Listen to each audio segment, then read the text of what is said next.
Saudara-saudari, marilah kita mendengarkan renungan dengan judul Yesus, Anak Allah, yang berdasarkan pada Injil Yohanes bab 1 ayat 29 dan 30.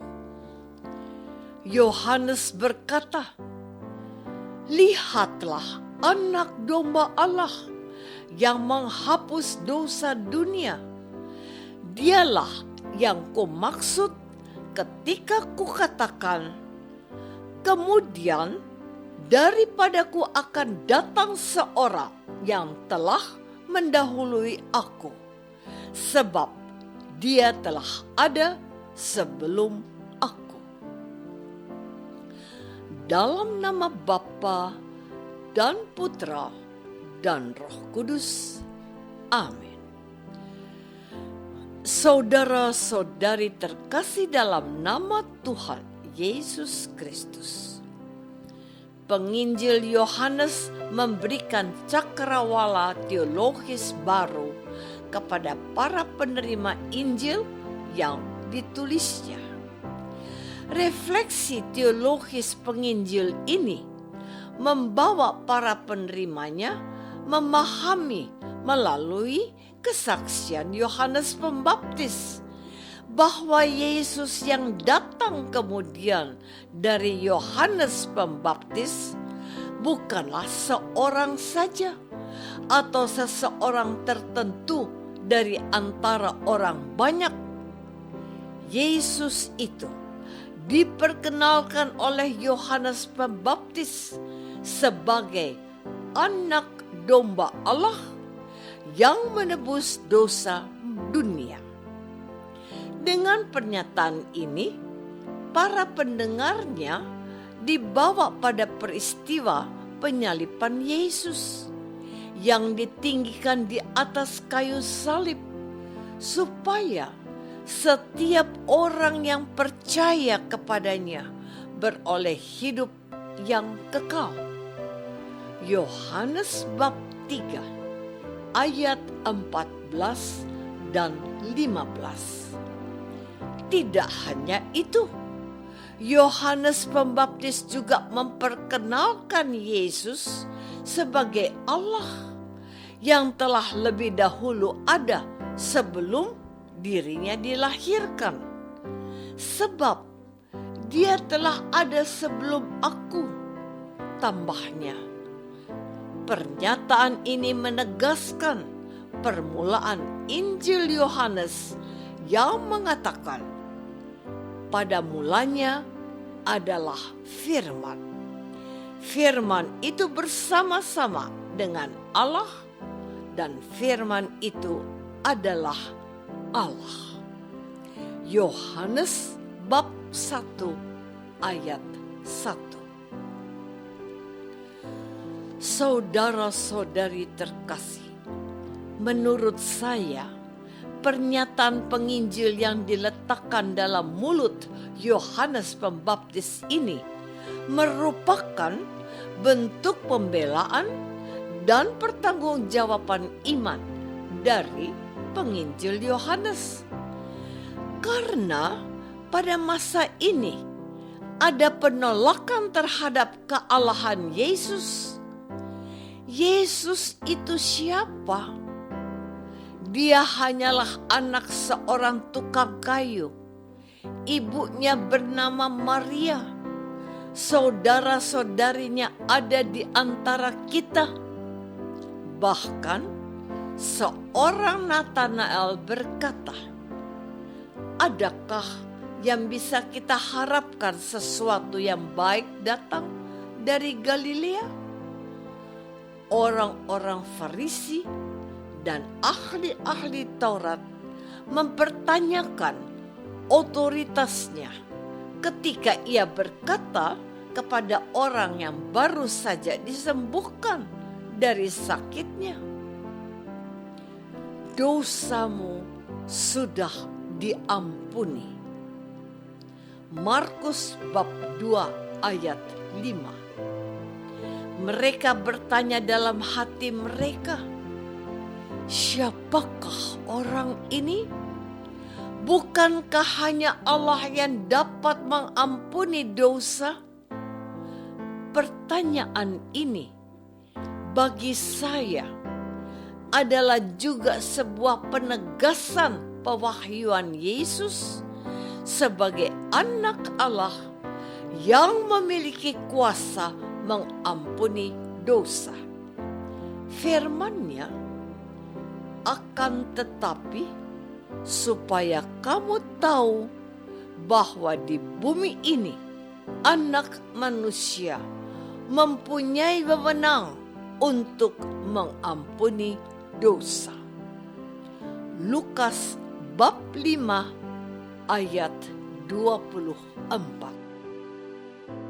Saudara-saudari terkasih, saya mau mengatakan dan menegaskan kepadamu apa yang dikatakan oleh Yohanes Pembaptis untuk menjawab pertanyaan orang-orang Farisi, ahli-ahli Taurat, dan orang banyak itu, bahwa itu merupakan bentuk pembelaan penulis Injil Yohanes kepada orang-orang yang meragukan atau tidak mau menerima Yesus sebagai anak Allah.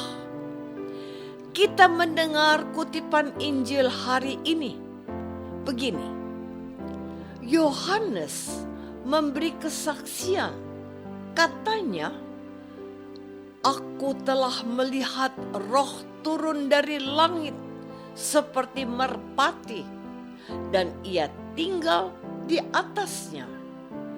Dan aku pun tidak mengenal dia, tetapi dia yang mengutus aku untuk membaptis dengan air telah berfirman kepadaku, jikalau engkau melihat Roh itu turun ke atas seseorang dan tinggal di atasnya, dialah itu yang akan membaptis dengan Roh Kudus.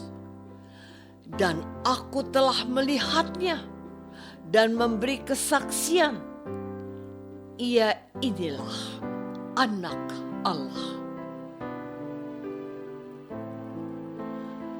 Kalau kita mau menelusuri atau membaca apa yang disaksikan oleh keempat Injil kanonik gereja, Matius, Markus, Lukas, dan Yohanes, kita akan dapat menemukan bukti-bukti yang menyatakan bahwa Yesus itu adalah sungguh-sungguh firman itu bersama-sama dengan Allah, dan firman itu adalah Allah. Misalnya, Matius mencatat, "Di dunia ini aku, anak manusia, berkuasa mengampuni dosa." Matius bab 9 ayat 5 dan 6. Lukas bab 5 ayat 24 dan Markus bab 2 ayat 5. Almarhum Haji Buya Syakur bahwa Nabi Isa itu membangkitkan orang mati dan dilihat oleh banyak orang. Itulah mujizat yang mengagumkan. Yang dimaksud adalah Yesus membangkitkan Lazarus dari kuburnya. Yohanes bab 11. Hanya Allah yang sanggup membangkitkan orang mati. Yesuslah orangnya. Saudara-saudari terkasih, pada hari pertama tahun yang baru, kita diberi pendidikan untuk menjadi pengikut Yesus yang baik dan setia. Dia adalah Maria yang mengandung dan melahirkan Yesus. Kita dididik untuk menerima dan mengakui Maria sebagai Bunda Allah. Hari berikutnya, kita menemukan dalam kesaksian Yohanes bahwa Yesuslah Mesias yang dijanjikan. Bukan dirinya yang harus dikagumi. Dan hari ini, lebih dalam lagi, Yohanes Pembaptis mengatakan, "Ia inilah Anak Allah." Yohanes bab 1 ayat 34b. Kita harus bangga bukan saja karena menjadi orang Kristen yang baik, melainkan juga kita harus merasa beruntung karena kita berpegang pada Yesus dan mengandalkan Dia sebagai Anak Allah. Beberapa orang dan mungkin akan masih banyak lagi yang akan percaya dan menerima Yesus sebagai jalan dan kebenaran dan hidup. Tidak seorang pun datang kepada Bapa kalau tidak melalui aku.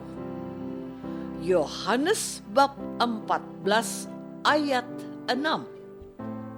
Sebelumnya ia berfirman, "Janganlah gelisah hatimu, percayalah kepada Allah, percayalah juga kepadaku. Di rumah Bapakku banyak tempat tinggal." Yesus mau orang yang percaya kepadanya beroleh hidup yang kekal dan mendapat tempat yang telah disediakan olehnya sendiri. Apakah aku percaya dan menerima Yesus sebagai Allah dan Juru Selamatku? Marilah kita berdoa. Bapa yang Maha Baik, tambahkanlah dan kuatkanlah iman kami kepada Yesus Putramu yang berkuasa mengampuni dosa, membangkitkan kami dari kematian, dan menjanjikan hidup kekal di surga. Terpujilah nama-Mu dalam Kristus Tuhan kami. Amin. Semoga kita semua selalu dinaungi dan dibimbing oleh berkat Allah yang Maha Kuasa. Dalam nama Bapa dan Putra dan Roh Kudus. Amin.